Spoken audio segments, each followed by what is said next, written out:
and welcome to your Wednesday footy feed. St Kilda has become embroiled in a performance-enhancing drugs controversy of its own. This story is continuing to unfold. Matt Thompson is at Seaford. Matt, what can you tell us? Well, Jackie, let me say right from the start that based on legal advice right now, AFL.com.au has chosen not to identify the player allegedly involved in this story.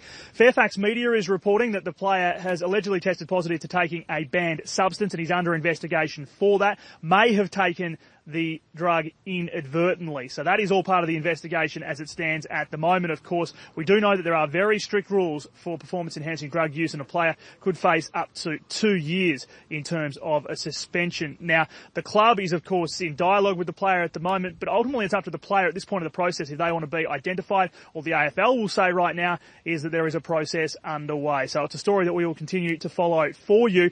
Of course, we are also following the situation at Essendon. We're expecting more developments there tonight when Dean Robinson's tell-all interview goes to air. Of course, he's the former fitness boss at the Bombers. That is going to be very interesting. We'll be following that very closely and bringing you a reaction to it here on AFL.com.au. For now, Jackie from Seaford, it's back to you.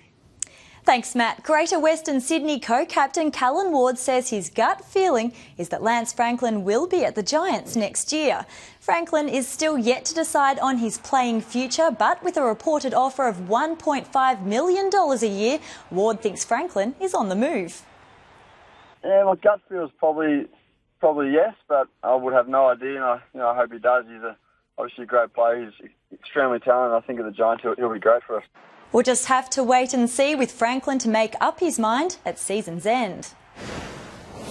Brisbane Lions ruckman Matthew Leuenberger has paid tribute to teammate Brent Staker, who after 2 years of injuries notches game 150 this weekend. Great character, Stakes. His attitude towards his footy is fantastic, and I think he's been through a fair bit. We've got to give him that. He's had a rough few years, and for him to get to 150 I think it's an awesome achievement, and I really look forward to playing with him. The Lions host St Kilda at the Gabba on Saturday night. Adelaide midfielder Rory Sloane has been ruled out of this weekend's showdown against Port after copping a poke to the eye in the side's loss to Fremantle. An examination found he has a small tear in his retina and will miss at least 2 weeks. And just before we go, some great news for Tigers fans. Daniel Jackson and Dylan Grimes have re-signed for a further 2 years. And that's it for today's footy feed. I'm Jackie Reid. See you next time.